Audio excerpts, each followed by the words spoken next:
자, 이것이 뭐냐면요. 이게 산업사의 특징인 거예요. 산업사의 특징이 뭐라고 했죠? 계층제, 관료제 이렇게 봤죠. 그죠? 정보사회는 어떤 형태가 한다? 이런 형태로 조직이 바뀌어요.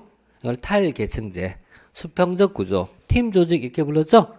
이 말은 어때요? 계층수가 줄어든다 이런 얘기예요. 계층수가 줄어든다. 그래서 계층 수위 감소 이렇게 보시면 돼요. 여기 이제 11번, 4번이죠. 그래서 계층 수가 축소될 것이다 라고 보는 입장. 이걸 탈계층이라 부릅니다. 탈계층.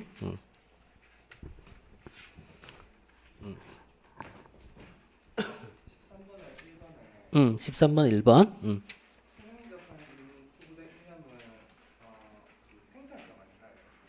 전통적 행정이란 말이 통상 우리가 어디를 얘기하면은 행정관리설 이후에 나오는 행정을 우리가 전통적 행정 이렇게 보통 표현해요. 그러니까 우리가 전통적 행정, 현대행정 이렇게 부르면 대체로 언제부터 얘기한다? 현대행정은 대개 1930년대 또는 50년대 이후를 현대행정이라고 부른단 말이죠. 그래서 그럼 전통적 행정에서 추구했던 내용은 이렇게 물으면 대체로 뭘 물어한다? 행정관리설 또는 과학적 관리론 이걸 중심으로 설명을 해요. 그래서 여기서 강조했던 이념은 뭐다? 능률성 맞죠? 능률성. 그래서 이 전통적 행정의 이념이 능률성이다. 행정관리설은 본질이 뭐냐면요. 행정은 관리다. 그리고 관리에 대해서 어떤 관리를 해야 능률성이 높아질까? 이게 가장 중요한 부분이에요. 그런데 그때 우리가 능률성 또는 생산성 이렇게 표현했죠. 그죠? 그러니까 생산성이나 능률성을 경우에 따라서는 구분 안 하는 경우가 많이 있어요. 그럼 생산성과 능률성 경우를 구분하는 건 어디서 구분한다? 정책이라든가 또는 행정과 정치 경영의 차이점을 강조할 때 강조를 해요. 그래서 통상적으로는 생산성과 능률성을 엄격히 구분하지는 않습니다.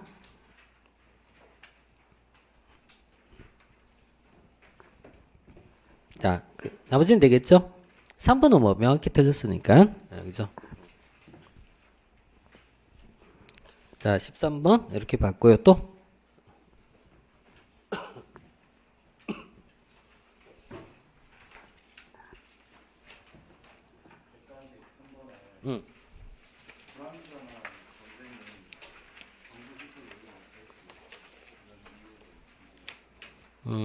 객관식 3번. 정부 실패 요인으로 타당한 것을 모두 고르면, 그죠? 한번 같이 봅시다. 자, 정부 실패 원인에 속한 것이요. 자, 파생적 외부 효과. 정부 실패 맞죠? 그죠? 자연 독점. 자연독점은 주로 어디서 나오냐면 규모의 경제에서 많이 나타나요. 규모의 경제, 자연 독점. 이건 주로 어디서 설명한다? 시장 실패론에서 설명을 하고요. 그 다음에 불안정 경쟁 역시 시장 실패죠. 그 다음에 대리인 이론. 이거 좀 애매하죠? 그 다음에 또 통과할게요. 권력과 특혜의 남용 어디 속해요? 정부 실패죠. 권력과 특혜의 남용. 권력의 편제라 불렀죠. 권력의 편제, 정부 실패죠. 그 다음에 공공재의 존재는 어디 속한다?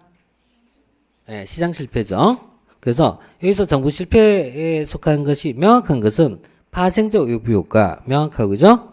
그 다음 권력과 특혜의 남용 이거 명확하죠? 근데 리얼이 대리인이 좀 애매하지 그죠? 이 대리인 이론은 시장에서 발생할 수도 있고 그 다음에 정부 영역에서 발생할 수도 있어요. 그러니까 시장에서는 우리가 뭐냐면 판매자와 구매자의 사이에서 그래서 판매자와 구매자의 사이에서 정보의 비트셋이 발생하고 정부에서 얘기할 때는 관료와 국민의 관계에서 정부 이제 나타날 수 있어요. 그래서 얘는 여기서 설명하면 시장 실패가 되고 이쪽에 설명하면 뭐죠? 정부 실패가 될 수 있어요. 표현을 이걸 이제 정보의 비대칭성이라고 표현하고 있지만 그리고 얘를 정보의 편제 또는 격차라고 표현하고 있지만 이것은 의미 용어를 이렇게 썼을 뿐이지 아무런 차이가 없어요.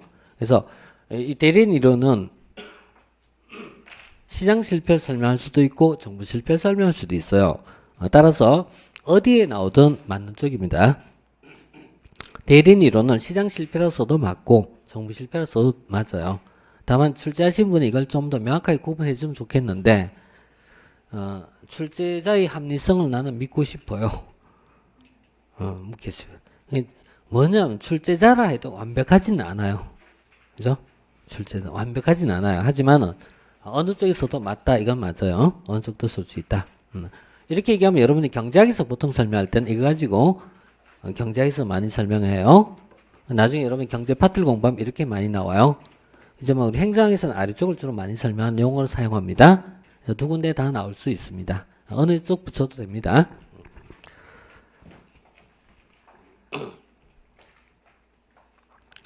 자, 그래서 뭐 3번은 자, 3번은 2번 맞죠? 2번 맞죠?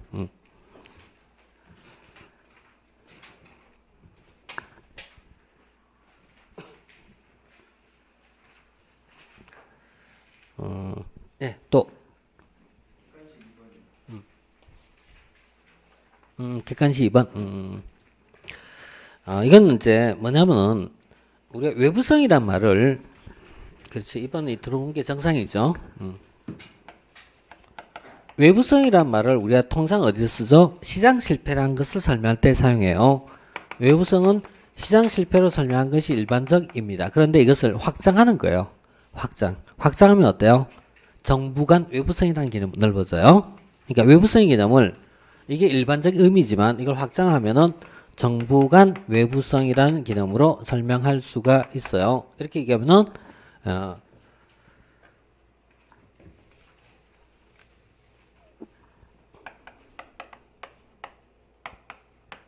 자, 대구와 부산은 낙동강으로 연결돼 있어요. 낙동강으로 연결돼 있는데 대구에서 폐기물을 방류를 했어요. 대구에서 폐수를 방류하면은 부산에서는 이것을 다시 뭐죠? 식수로 사용하죠. 아니 어쩔 수 없잖아요, 이게. 그럼 부산은 이걸 식수로 사용해요. 그럼 대구에서 버린 물이 부산에서 나쁜 영향을 가져오죠. 이걸 뭐라 하냐? 외부 뭐라 불러요? 불경제가 되겠죠. 외부 불경제죠. 그런데 지방자치를 강조하여 너는 너고 나는 나야 따로 놀면 문제 해결이 돼요, 안 돼요? 안 되죠. 따라서 폐수 정화 시설에 얘가 어느 정도 보태면은 좋은 결과가 나올 수 있겠죠. 그래서 얘가 여기에 편익을 주는 대신 얘는 여기에 대해서 뭘 하자? 비용을 지불하면 좋지 않느냐 이거예요. 편익을 주는 대신에 비용을 지불하면 좋지 않냐. 이런 개념이 뭐죠? 정부 간 외부성입니다. 그래서 정부 간 외부성의 내용은 2차적으로 들어가면 광역행정이라는 지방자치론에서 설명한 내용으로 이어집니다. 그래서 정부 간 협력이 필요성입니다. 결론이 뭐냐면요. 그럼 정부 간 협력이 필요하다. 이게 똑같은 논리가요. 대구에서 먹는 식수가 그죠? 사실은 어디서 나온다? 청도라든가 그죠? 청도 운문댐에서 오잖아요. 그럼 청도 운문댐에서 오는데 여기 물이 정화 사업을 대구가 어느 정도 서로 지원하고 그걸 통해서 맑은 물을 받을 수 있으면 도움이 되겠죠. 이게 뭐예요? 정부 간 외부성입니다. 그래서 정부 간 외부성이 있으려면 첫째 뭐가 필요하다? 상호 간의 비용과 편익을 인식해야 되는 거예요. 인식하고 그 다음에 두 번째 실제 뭐예요? 거래가 이루어지는 것이 좋다. 이것이 정부 간 외부성이에요. 그래서 2번에 1번이 왜 틀렸냐면은 비용과 편익이 범위가 일치하면 외부성이 발생하지 않습니다.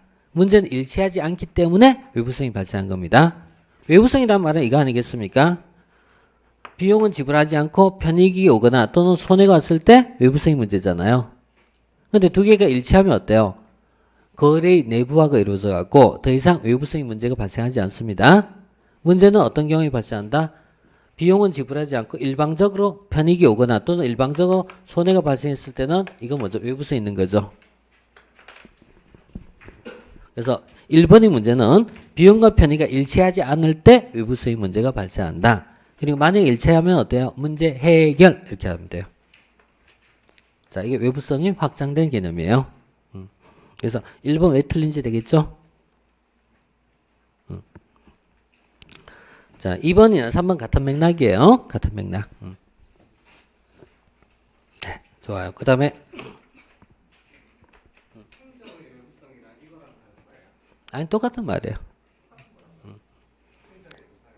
그러니까 행정에 아까 얘기한 건 정부 실패 원인을 얘기했지, 그죠? 정부 실패의 원인이 뭐죠? 내부성, 외부성 이렇게 말이 있었잖아요.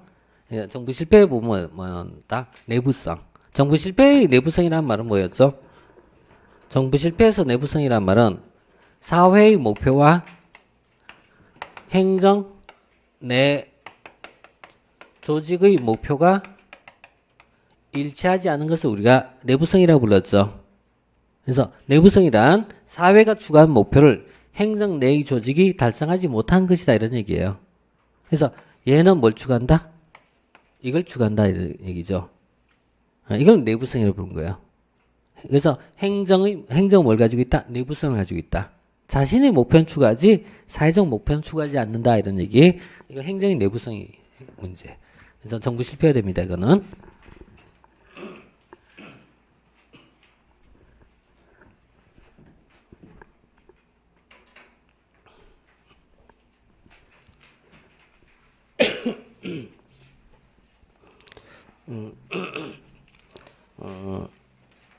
객관식이 그래도 뭐 상대적으로 좀 쉬운 문제라고 볼 수 있고요. 상대적으로 그죠? 차라리 이제 OX가 더 어려울 수 있어요. 사실은 OX라는 게 훨씬 더 어려울 수 있어요. 사지선단은 4개 중에 고르면 되지만 OX는 2개 중에 하나지만 확률하고 안 맞아 이게. 훨씬 더 어렵게 느낄 수 있어요. 그게 정상이니까요. 뭐 그러려니 하세요 이게.